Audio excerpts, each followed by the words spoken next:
প্রথমে আমরা যেটা করব সেটা হচ্ছে ব্যাকের জন্য ল্যাট পুল ডাউন করব। ল্যাট পুল ডাউন করার সময় এইভাবে বসে ব্যাকটাকে স্ট্রেট রেখে পুল করার সময় একটু ফাস্ট করব, ছাড়ার সময় আস্তে আস্তে ছাড়বো। তাহলে এটা আমাদের ল্যাট মাসলের উপরে ভালো ফোকাস করবে। এটা করার সময় আপনারা 3 থেকে 4 সেট করবেন, 12টা থেকে 15টা রেপস। নেক্সট ওয়ার্কআউট করব আমরা ইনক্লাইন রো। ইনক্লাইন রো আমাদের ব্যাক মাসেলের মাঝখানে কাজ করবে। সো ইনক্লাইন রো এর মেশিনের উপরে আমরা উঠে যাব, আমাদের সিটটাকে আমাদের চেস্ট বরাবর রেখে দিব, তারপরে আমাদের বারটাকে ধরে নিব। ধরার পরে যখন আমরা চেস্টটাকে বারটাকে উপরে উঠাবো তখন একটু ফাস্ট উঠাবো আর চেস্টটাকে আপ করব। দেন ডাউন করার সময় আস্তে আস্তে নিচে নামাবো। উপরে ওঠানোর সময় ফাস্ট, নিচে নামানোর সময় স্লো। এটাও আপনারা করবেন 3 থেকে 4 সেট, 12টা থেকে 15টা রেপস। নেক্সট ওয়ার্কআউট করব আমরা মেশিন রো।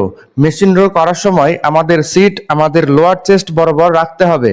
দেন আমরা এভাবে আটকাই নিব, আমাদের গ্লুটসটাকে একটু পেছনে রাখবো। চাপ আমরা চেস্টের উপরে রাখবো না, জাস্ট টাচ করে রাখবো। দেন আমাদের বারটাকে ধরে নিব, চেস্ট আপ। যখন আমরা টান দিব তখন একটু ফাস্ট টান দিতে হবে। নামানোর সময় আস্তে আস্তে নিচে নামাতে হবে। উঠানোর সময় ব্রিথ আউট করবেন, নামানোর সময় ব্রিথ ইন। এটাও আপনারা 3 থেকে 4 সেট করবেন, 12টা থেকে 15টা রেপস। আউট করব আমরা ওয়ান হ্যান্ড ডাম্বেল রো। এটা করার সময় পাটাকে একটু দূরে রাখবেন, চেস্টটাকে আপ করে ডাম্বেলটাকে কোমর বরাবর উঠাইতে হবে। নামানোর সময় আস্তে আস্তে নিচে নামাবো। উঠানোর সময় একটু ফাস্ট, নিচে নামানোর সময় স্লো। এটা আপনারা 2 হাত মিলে করবেন 1 সেট।